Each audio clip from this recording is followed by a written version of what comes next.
রোমাঞ্চকর অভিযানের লোভে গুনতে হলো ভয়াবহ মাশুল। ইতালির বুয়েনো ফন্টেনো গুহায় ঢোকেন অভিযাত্রী অট্টাভিয়া পিয়ানা। পড়ে যান ১৬ ফুট গভীরের অনাবিষ্কৃত অংশে। দুর্ঘটনার ৭২ ঘন্টা পেরোলেও তিনি মূল গুহায় এখনো আটকা। তাকে খুঁজতে রুদ্ধশ্বাস অভিযানে নেমেছেন শতাধিক উদ্ধারকর্মী।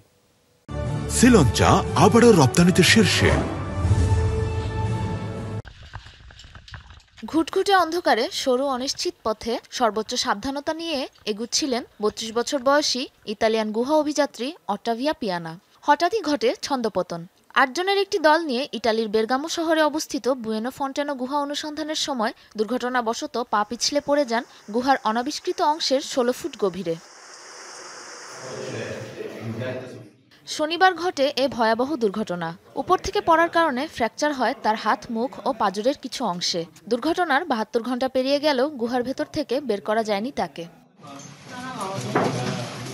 তাকে উদ্ধারে কাজ করছে মোট ১২৬ জনের ৫টি দল। পিয়ানার কাছ পর্যন্ত পৌঁছানোর সোজা কোনো পথ না থাকায় সরু একটি খাতকে বিস্ফোরকের সাহায্যে কমপক্ষে ১০০ মিটার প্রশস্ত করে বের করা হয় তাকে। গুহার ভেতর উচ্চ আর্দ্রতা ও প্রতিকূল আবহাওয়া থাকার কারণে অত্যন্ত ধীরগতিতে চালানো হয় এ অভিযান। তবে এত সরু পথ দিয়ে স্ট্রেচার নিয়ে কিভাবে বের হবে দলটি, তার এখনও মেলেনি কোনো সমাধান। কর্তৃপক্ষ বলছে পুরো অভিযান শেষ করতে লেগে যেতে পারে আরও কয়েকদিন।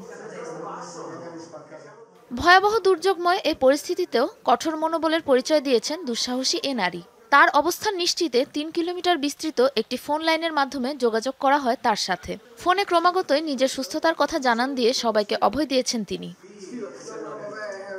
দুঃসাহসিক অভিযানে গিয়ে এমন দুর্ঘটনা নতুন নয় পিয়ানার জন্য।